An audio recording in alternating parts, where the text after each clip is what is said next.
পৃথিৱীত অট'মেটিক একো বস্তু নহয়, চব কৰিব লাগিব। সময়ত খা খবৰ নকৰি এতিয়া আন্দোলন কৰি কি লাভ আছে? আন্দোলন কৰিলে নাই, এতিয়া চৰকাৰখনৰ নিয়ম হ'ল যোনে আন্দোলন কৰিব তাৰ কামেই বন্ধ হ'ব। আন্দোলন কৰিলেই কামটো আৰু দিলে হৈ যাব। আন্দোলন কৰাৰ কাৰণটো আপোনালোকে জানিব লাগিব। প্ৰথমতে মই তাৰ কাৰণে তুমিতো তোমাৰ মোবাইল আছে নাই?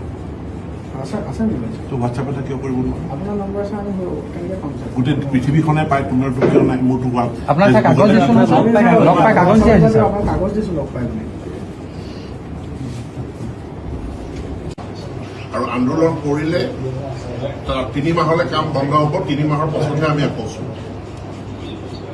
ইমান ৰেছপন্সিভ গভমেণ্ট আছে, তাৰ পাছত আন্দোলন কৰে। কি কৰিব আন্দোলন কৰিব? ফালিলে 6 বছৰীয়া আন্দোলন কৰি অসম চৰকাৰ ইহঁতে আন্দোলন কৰি কি কৰিব? বন্দুক লোৱাখিনিয়ে ফালিলে ইহঁতে কি কৰিব?